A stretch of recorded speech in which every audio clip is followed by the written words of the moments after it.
Well, hi, and welcome to my shop. And I'm working on this 5-tube radio. You can see one of the tubes is out because I have it in my tube tester. And what I've done is I've tested this radio. I've high-pot tested the high voltage circuits. They seem fine. I then plugged it in and carefully applied power to the radio and got absolutely nothing from it. Now, that suggests to me that there's an open filament in one of these tubes. The two most likely tubes are the rectifier tube and the output tube, which is missing from here because it's in my tube tester right now. And I was just going to go through and test all the tubes and kind of do it off camera, but I turned on the camera because here's the result from the 50C5, which is the first tube I put in. Now, don't have to crane your neck here. I'll let my camera do the neck craning here. We go way up, up, up, up. There's my tube tester. And there's the tube in there.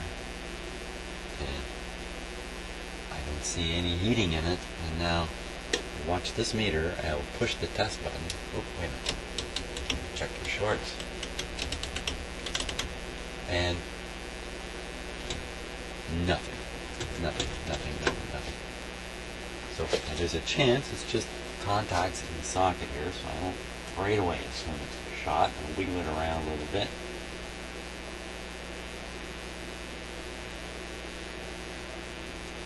While I'm doing that, by the way, my eye is on this light because if the heater does make connection, the light will flicker a bit due to the inrush current, and I can see that. So even the pilot light on the tube tester is the test light. So that's a dud. That, where are you? That is a dud. That's probably the reason why this set's not working. 50C5, I'm pretty sure I've got some of those, so let me rummage around and see if I can find some. Okay, so just hunting through my tubes here. By the way, it's all kinds of ways to organize your collection of vacuum tubes, if you have such a thing. And what I've done is I put all the long tubes into one container. So when I go to find a tube, I say, oh, it's a long tube. I know if it's a long tube, it's going to be in here. And look, these are all 50C5s. Look how many I've got. They're very, very common tubes. So goodness knows some of these are going to work. Let's see, now this one's got its pins bent. That's usually my style for saying it's a dud. So I'll just put that one away. There's another 50C5 there. So let's pick one. We'll pick one. We'll pick this one. Just double check to make sure. Yeah, 50C5. I can read it clearly. And my tube tester is all set for doing a 50C5. So whoa, let's go up there. Stick it in. Now let's see if I'm telling the truth. Keep your eye on the light there. You see it? I certainly did. And you can see it lighting up here. You might even be able to see the little light that's come on in the tube there. So this guy's not shorted. Here we go. Watch the meter. Up, up, up into the good range it goes. Bingo. So that's the winner. Okay. Put all my 50C5s back. I didn't realize I had that many of them.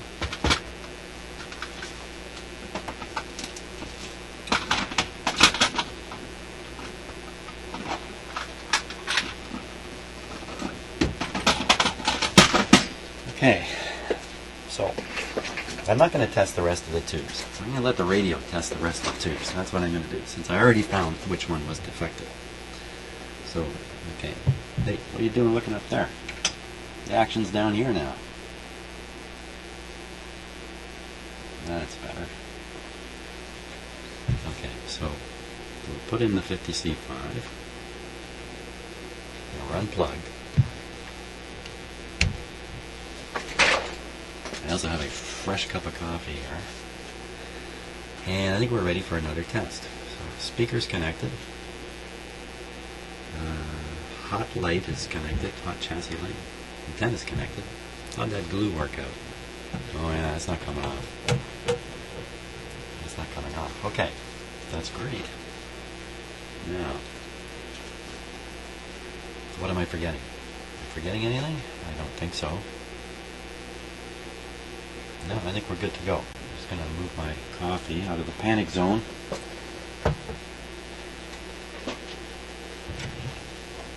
Basically, if there was any really big panic in my shop, I would turn my chair 180 degrees and run for it, and you'd be left here watching whatever's happening. Of course, I really don't ever expect anything like that to ever happen. I really don't. When I was a kid, fooling around with this stuff, what I would do is I'd get a long extension cord, and I'd put the thing that I'm fooling with at the end of the extension cord, and then I'd be back 20, 30 feet away, and I'd plug it in the outlet. So I figured that 20 or 30 feet would keep me safe. And again, I don't think anything bad ever happened. So. Okay, we're ready to go. Yeah, your eyeballs. You should be watching this meter. You should see this rise up and sink back, but it shouldn't rise all the way up. In fact, I'm not sure just what we're going to see, but it shouldn't come up and sit at 120, that's for sure. And this light you can barely see. Move this a little bit here.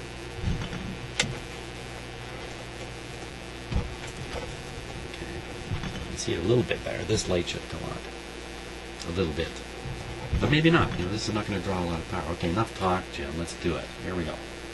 3, 2, 1. There, heating up.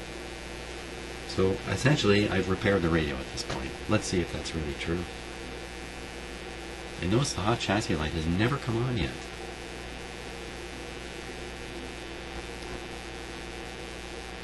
It's just possible if I turn the set off now, we'll see that light come on. That light, my emergency light. Oh, listen to that. It's the sound of a hum. Not quite what you want to hear, but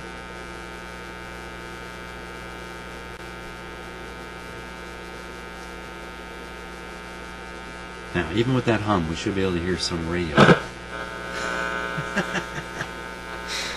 Some radio stuff.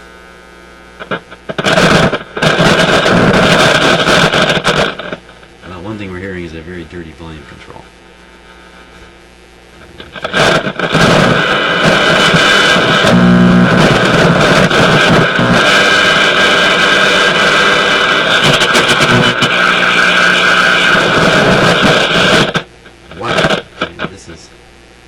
Basically full blast or nothing, so we got to clean this control. We can't go too much further with it yet. So we'll do that. But the good news is it's basically working. I heard some radio stuff in there. Okay. So let's clean it out. As I've said before, there's lots of different cleaners. I use a good old WD-40. I think there's lots of opinions out there over what's good and not good. I'm sure there's people who would say, WD-40, don't use that. And, you know, I do. So I'm looking for a way to spray the cleaner inside. And usually you can get it in around these pins here.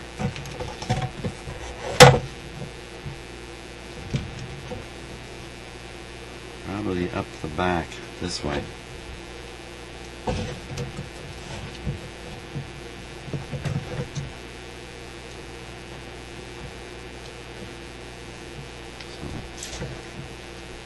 I'm going to shoot a bunch right in here. Got to get gravity to work for me too. Get some light to work for me.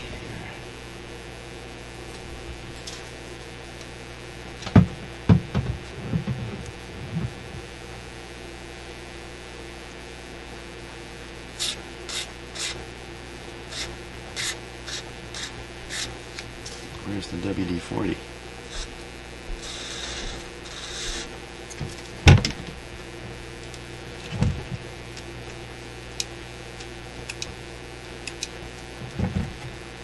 Hopefully we got some in there.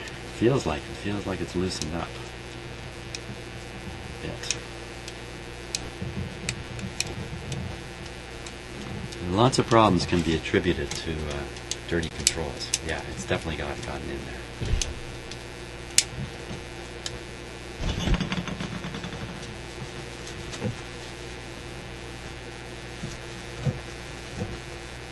I soaked it pretty good, in fact.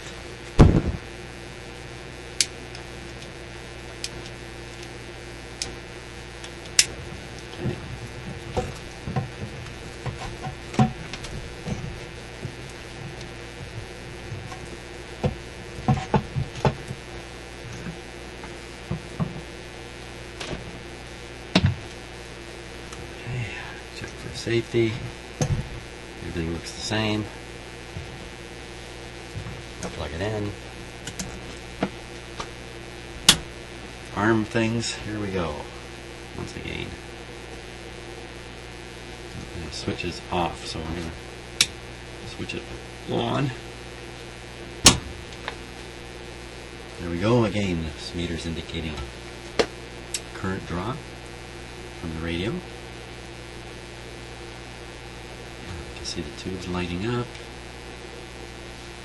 And we should start hearing something, anything. I suppose really we shouldn't hear anything. The volume's turned right down.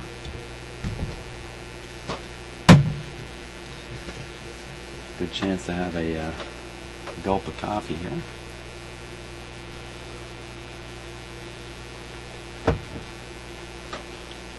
Now we'll turn it up now. Who knows what's going to happen? Here we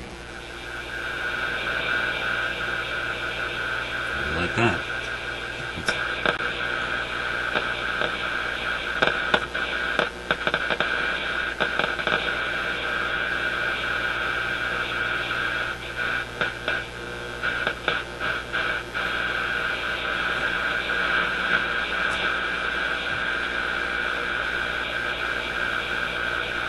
Okay, there we go. We'll tune it.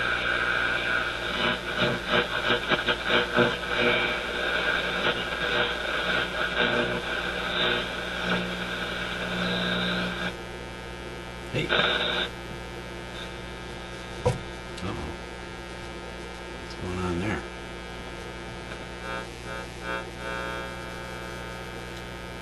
The amplifier part has continued to operate, but the radio part has gone away.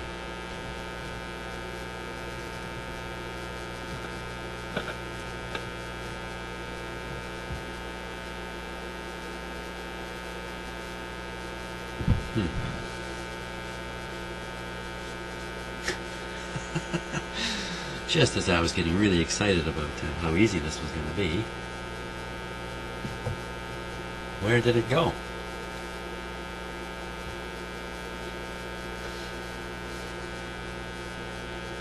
Okay, we're running on around 100 volts. That should be enough.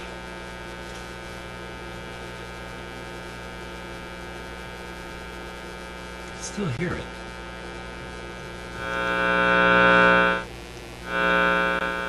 Now that hum you're hearing is coming because this capacitor is shot. We gotta put in some more capacitance. Easy job.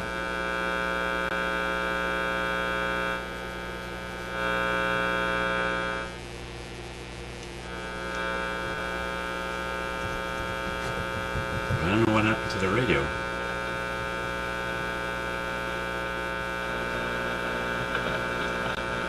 See, you can hear it there. That's radio sound now.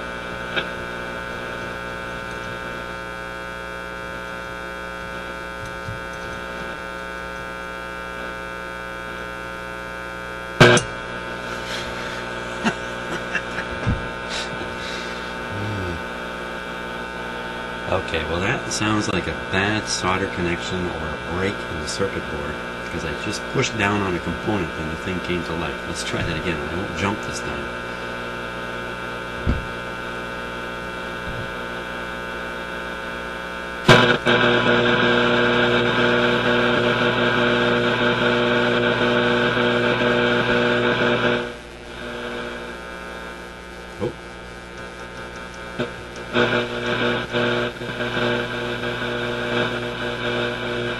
We're going to have some fun here.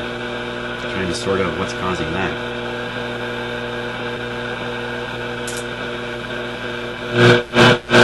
It's not the volume control.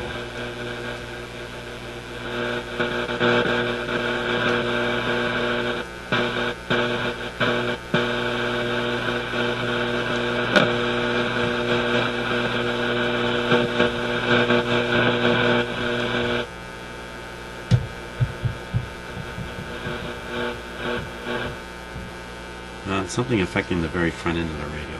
Oh.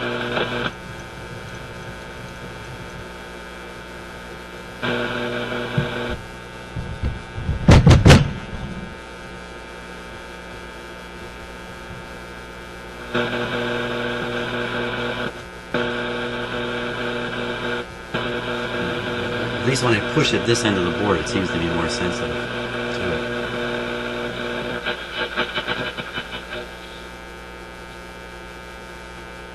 Oh, it went quiet.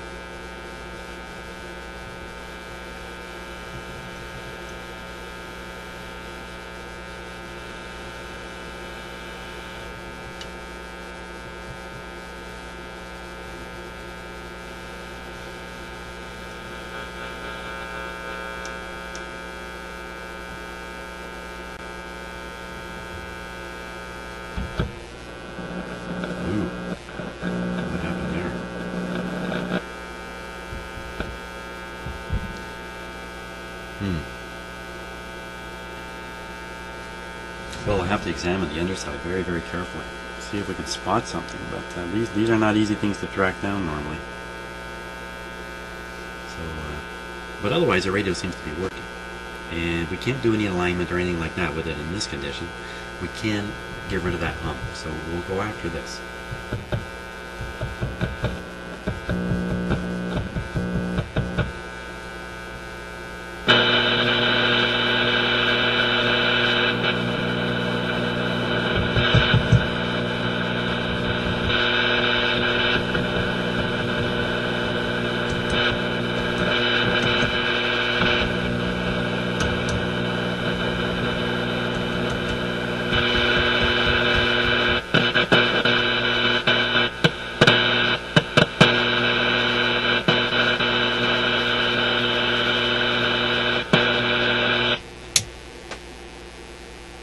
Still no hot chassis light coming on. That's got me, you know, as I've said a few times, I'm not 100% sure about. It's because of this kind of stuff that I'm left never being sure about the whole hot chassis there. So I'm just reading the voltage directly here using a voltmeter. There's nothing there. There's nothing there.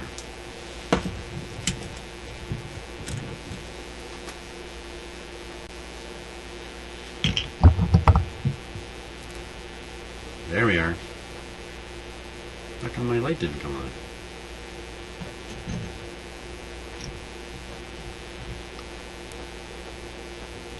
It's not on this bracket.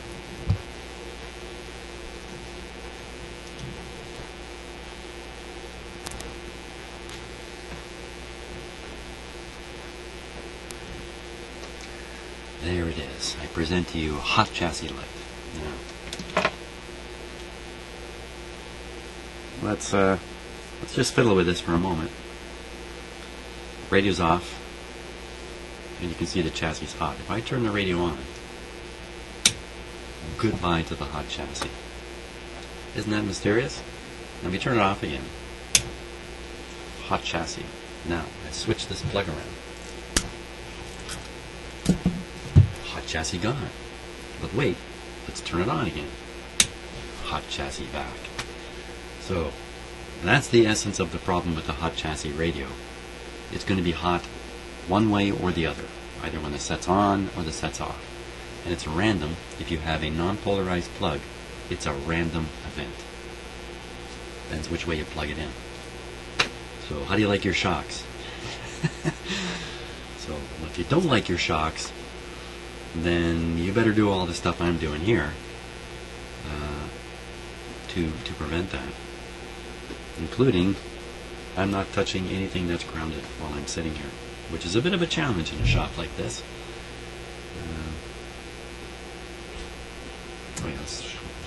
Let's switch it off. And we'll just start inspecting the board under here. Let's see what's up. Okay, so it's unplugged. There's no capacity to give me a shock. Yeah, you know what? And there's traces above and below on this radio. We already know there's some pretty weird looking stuff, lots of bad joints and all kinds of things. You know what? If I start inspecting this closely, I'm just going to come up with one after another that's going to be suspicious.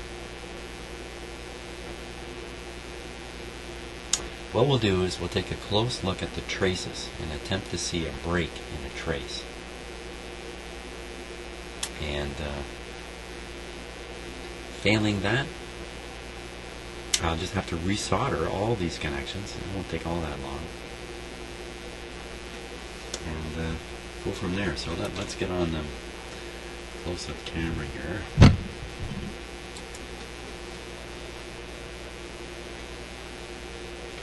I think I'm just going to change the focus a little bit on it. And get in a little bit closer. About like that. And here we go. Now I'll be watching the screen also.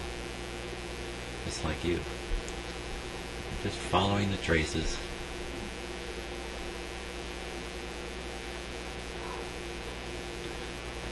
Of course, I'm moving the camera in accordance with what I'm looking at. I don't know exactly what you're looking at, so trying to follow them all as they come into view.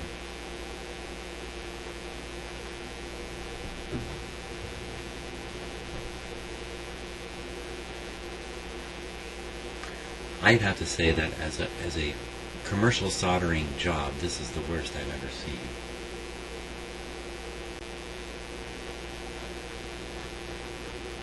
Lots of traces there. Okay, so here's that area that took some kind of weird hit, scrape, or something happened to it. Right down through here. Yeah, look at that one. It just looks like some dirty junk on top of it. But you can notice the solder doesn't extend across it. I'm talking about right through here. And it looks particularly bad right in where the dirt is. And we'll take a shot at that. Now, if I just go and resolder, what's this? Another popped solder joint there? What's going on with that one? Right there.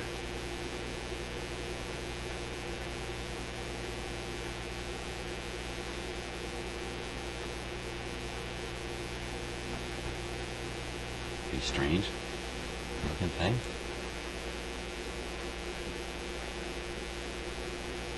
In the area where the radio's been hot, in this darkened area, is another suspicious spot where, you know, solder is not a stable material. It melts at low temperature, right? That's why we use it. But that means even at room temperature, it's soft. We know it's soft. You pick up a piece of solder, you can stick your thumbnail through it.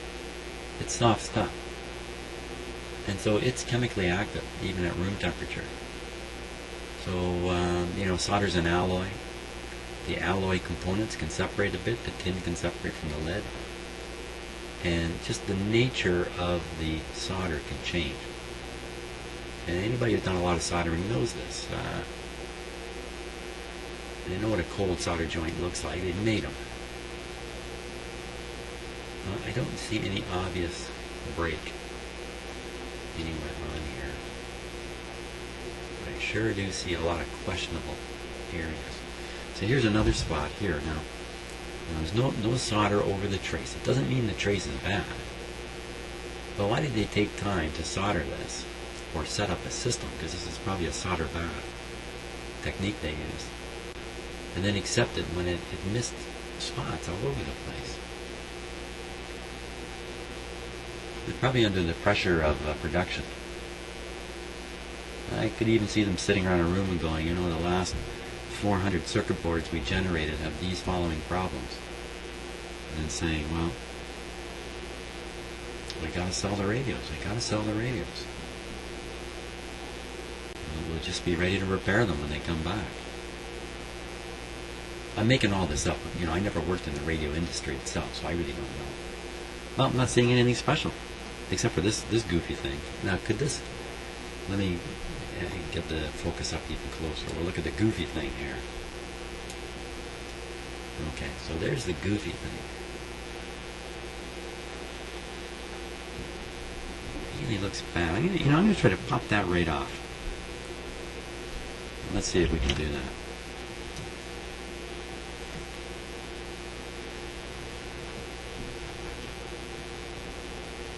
I'm not putting much pressure on it here, just giving it a gentle helping hand. No, it's not about to pop off. But look at this one right below it here. You can see that wire. Again, the solder is not wetted up the wire properly. These other ones look good, not that one. So if I just resolder all the connections, just fix them up as best I can, just run around with a hot soldering iron, touch them all. Somewhere along the line, I'll hit the one that's causing the problem, and bingo, the problem will go away. I think that's what I have to do. I don't see any other practical approach to this situation. So I think that's next on the list. There's an awful lot of hot soldering. So, but the good news is the radio basically works. One tube bad, that's no big deal. And this guy's going to look good and play excellent when it's all done. Or maybe it's going to play good and look excellent. Maybe that's really the goal. You know what I should do at this point is the radio's unplugged. Let's take a closer look at getting the speaker out of there.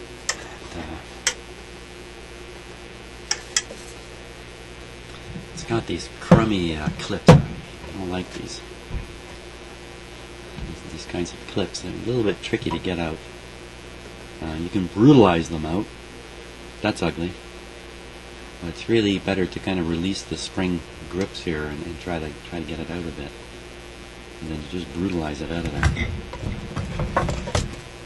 And this cabinet feels really good, but often these plastics are becoming brittle as time goes by. And so if you apply a lot of strain on a part like a plastic part like that, these nobbins that are coming out, chances are good you break them right off. And these look pretty rugged, actually.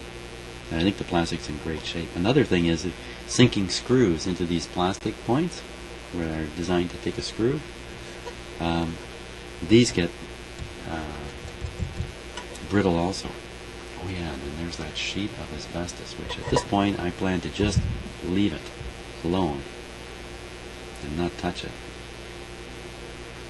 Let's see if I can get one of those clips off.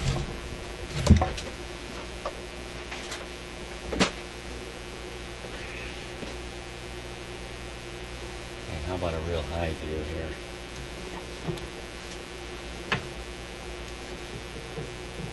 Give me a moment.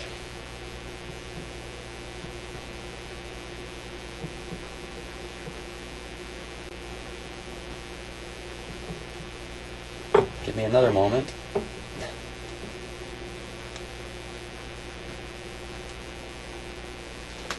Okay, here, let's try something here.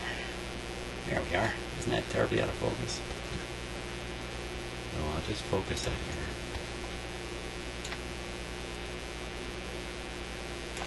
Now I'm going to do something I don't normally do. I'm going to zoom the camera. How come it's not zooming?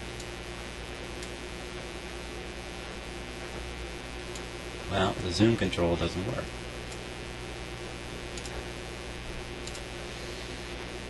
Wow, thank God the, I don't know what that is. I guess the software combinations I'm using just aren't going to do it. So, anyway, let's see if I can get that out of there. So I'm going to use some prying tools here.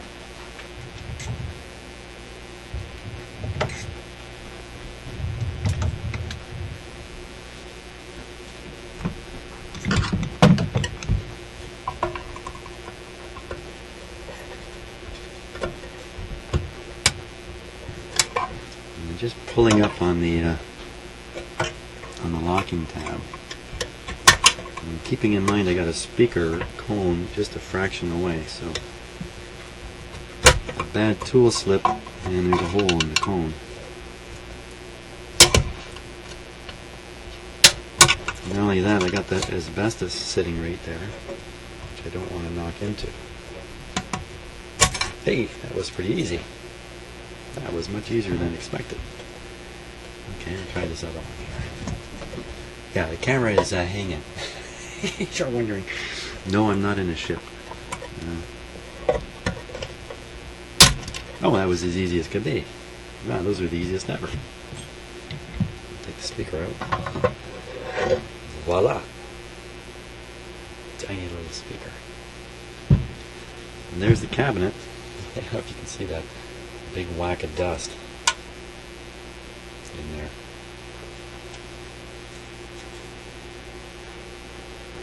There you go. Big whack of dust. There could be some asbestos in that dust.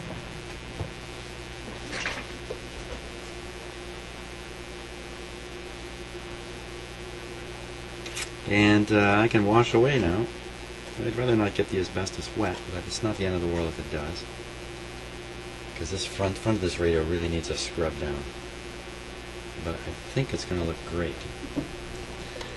So, there we are.